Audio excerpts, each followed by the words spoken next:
నమస్కారము. ఈనాటి దినఫలం కార్యక్రమానికి స్వాగతం.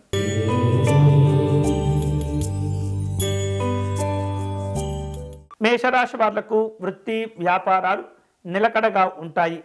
కుటుంబ వ్యవహారిక విషయాల్లో ఆచితూచి వ్యవహరించండి. ఇక ఉద్యోగ విషయాల్లో గతం నుండి మీరు ఎదుర్కొంటూ ఉన్నటువంటి కొన్ని రకాల చిక్కుల్లో కాస్త ఉపశమనం ఏర్పడే సూచనలు ఉన్నాయి.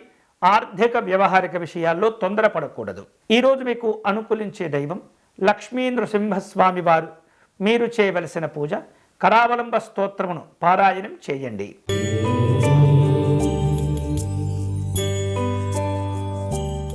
వృషభ రాశి వాళ్లకు ఆర్థిక పరిస్థితులు కలిసి వస్తాయి. ఆశాజనకమైనటువంటి సందర్భాలు ఉండే పరిస్థితి ఉంటుంది. చిన్నపిల్లల యొక్క ఆరోగ్య విషయాల్లో జాగ్రత్తలు తీసుకోవాలి. సామాజిక గౌరవాలు కలిసి వస్తాయి. ఈరోజు మీకు అనుకూలించే దైవం పార్వతీ అమ్మవారు. మీరు చేయవలసిన పూజ దేవి ఖడ్గమాలా స్తోత్రమును పారాయణం చేయండి.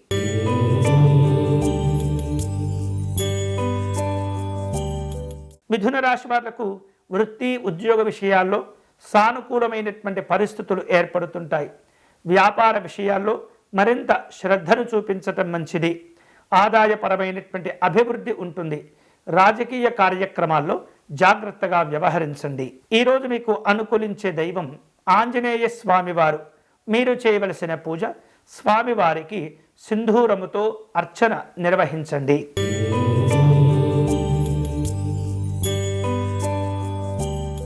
కర్కాటక రాశి వాళ్లకు వ్యాపారంలో పెట్టుబడులు కలిసి వస్తాయి. ఉద్యోగ విషయాల్లో ప్రమోషన్స్తో కూడినటువంటి సంతోషాలు ఉంటుంటాయి. గౌరవ మర్యాదల విషయంలో రాజీ పడకూడదు.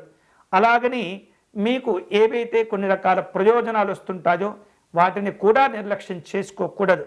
సందర్భాన్ని బట్టి వ్యవహరిస్తూ ఏది మంచిదో ఆలోచించి నిర్ణయాలు తీసుకోవాలి. ఈరోజు మీకు అనుకూలించే దైవం శ్రీ రాజరాజేశ్వర స్వామివారు.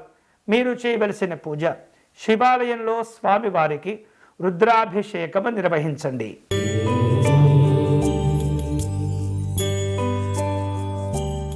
సింహరాశి వాళ్లకు పెట్టుబడులు కలిసి వస్తాయి. ఉత్సాహవంతమైనటువంటి వాతావరణంలో అనుకున్న ఫలితాలు, పనులు, ప్రయోజనాలు సాధించుకుంటారు.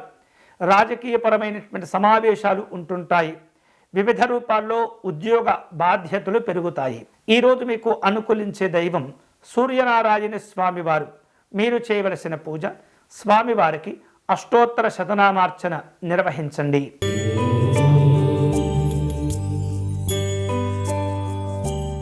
కన్యారాశి వాళ్లకు వృత్తి వ్యాపారాల్లో అనుకూలతలు కలిసి వస్తాయి. పిల్లల యొక్క చదువుల విషయంలో శ్రద్ధ, ఏకాగ్రతలు కలిసి వస్తాయి, పెరుగుతుంటాయి. ఆకస్మికమైనటువంటి ప్రయాణాలుంటాయి. ఆర్థిక వ్యవహారిక విషయాలు అనుకూలమవుతాయి. ఈరోజు మీకు అనుకూలించే దైవం శ్రీ సుబ్రహ్మణ్యేశ్వర స్వామివారు. మీరు చేయవలసిన పూజ స్వామివారికి అర్చన నిర్వహించి చిత్రాన్నమును నివేదన చేయండి.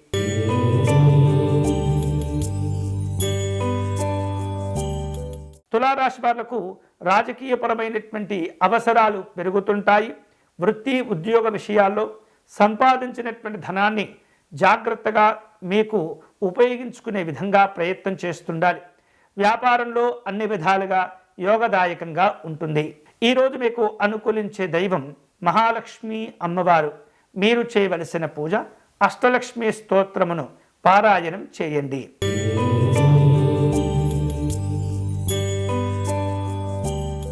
వృశ్చిక రాశి వాళ్లకు ఆర్థిక పరిస్థితులు సాధారణంగా ఉంటాయి. ఆస్తి వివాదాలను పరిష్కారం చేసుకోగలుగుతారు.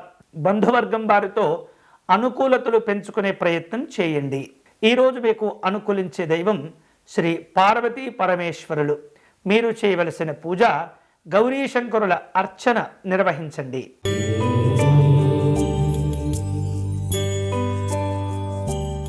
ధనుసు రాశి వాళ్లకు ఈరోజు ఉద్యోగ విషయాల్లో సానుకూలమైనటువంటి మార్పులు కలిసి వస్తాయి. గతం కంటే మెరుగైనటువంటి స్థితిగతులు ఉంటాయి.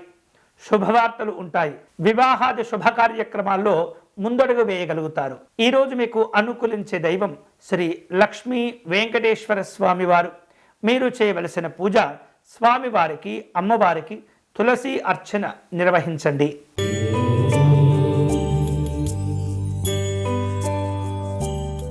మకర రాశి వాళ్లకు కుటుంబ పరంగా అనుకూలతలు ఉంటాయి. ఉద్యోగంలో స్థిరత్వాన్ని సాధించుకునేందుకు తీవ్రంగా ప్రయత్నం చేస్తుంటారు. వ్యాపారాలు నిలకడగా ఉండే పరిస్థితి ఉంటుంది. వృత్తి ధర్మాలను జాగ్రత్తగా మీరు పాటిస్తూ అనుసరిస్తూ ఉండాలి. ఆధ్యాత్మిక దైవచింతన కార్యక్రమాల్లో పాల్గొంటారు. ఈరోజు మీకు అనుకూలించే దైవం శ్రీ సీతారామచంద్ర స్వామి వారు. మీరు చేయవలసిన పూజ సీతారాములకు అర్చన నిర్వహించండి.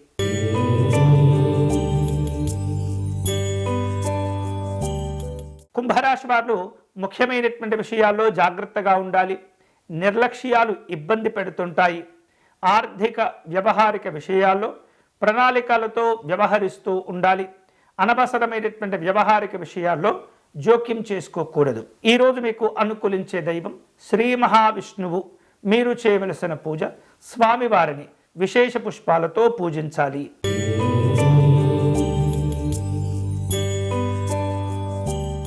మీనరాశి వాళ్లకు వృత్తి ఉద్యోగ విషయాల్లో అనుకూలతలు ఉంటాయి. ఉద్యోగ విషయాల్లో ముఖ్యమైనటువంటి బాధ్యతలు నిర్వహించవలసిన అవసరాలు సందర్భాలు ఉంటాయి. వ్యాపారంలో సందర్భాన్ని బట్టి నిర్ణయం తీసుకోవటం మంచిది. ఈరోజు మీకు అనుకూలించే దైవం మహాసరస్వతి అమ్మవారు. మీరు చేయవలసిన పూజ సరస్వతి అమ్మవారిని నీలిరంగు పుష్పాలతో పూజించండి. ఇవి ఈనాటి దినఫలం. తిరిగి రేపటి కార్యక్రమంలో మళ్ళీ కలుసుకుందాం. అంతవరకు సెలవు. స్వస్తి.